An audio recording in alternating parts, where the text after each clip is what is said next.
Good morning. Good morning. Thank you for coming. I'm the last one, so it's going to be tough with all these wonderful speeches. So I'm going to get personal because that's the only thing I'm going to give. I'm tell you why I'm so passionate of being a union member. It all started in 1999. I was hired at Avon Avenue School. A legendary union man, Willie Hutchison, used to tell me this. Teaching, he was my first principal. He'd always say teaching is not a job, it's a calling. I never understood what he meant by that. But then I was mentored by Helen Ware, who was a former executive board member, another legend. And she was my mentor. She was always tough on me because I went alternate route. Always yelled at me every single day. And I used to be, Mr. Hudson, why'd you put this woman on me? I looked at everybody and I looked at others and it was like, man, my mentor is easy. She's laid back. My mentor used to scream at me. Mr. Carr, teaching is not a 9 to 5. It is a 24-hour position and it's a calling. And I never understood it.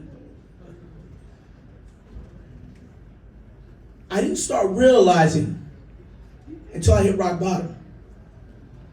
And I learned as a board member, Mike used to tell me, he goes, you know what, it's not easy because you'll get more FUs than thank yous.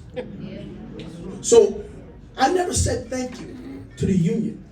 So I'm going to be the first, and I'm going to explain to you why. Rock bottom builds champions. I'm here to tell you I'm a champion because it was rock bottom that taught me that lesson.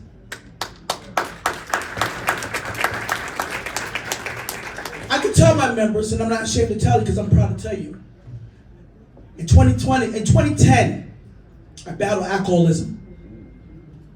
March 10th would be my 13th anniversary. See, we had an issue of being reactive. I was guilty of it too. See, we don't be enough proactive. So when we become reactive, we lay back till something hits the fan. And then we run to the union. Lord knows that when Eugene Gliss, shout out to him, our union attorney, he saved me many a times.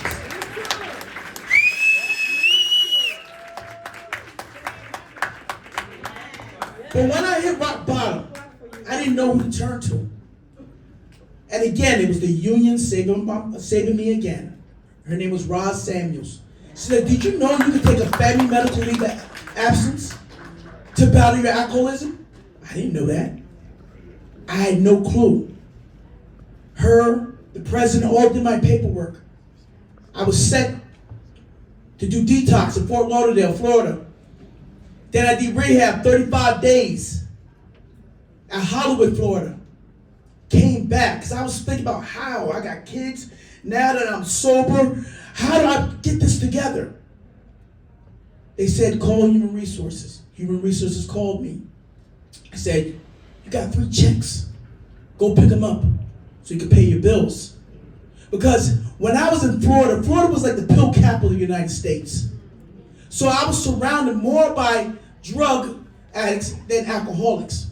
So I was surrounded by people who either lost their job, got laid off, or the boss told them to take some time off. But I was the only one getting paid. So when I landed in Newark, my mind state changed. I understand what my calling was. I realized what I was destined to do. And I'm going to be the first to thank the union, thank the president, everybody, because they gave me life again. And since then, I've been a force to be reckoned with. I am proud to be not only passionate, because again, they transformed me. Excuse me for a second. They transformed me into that monster.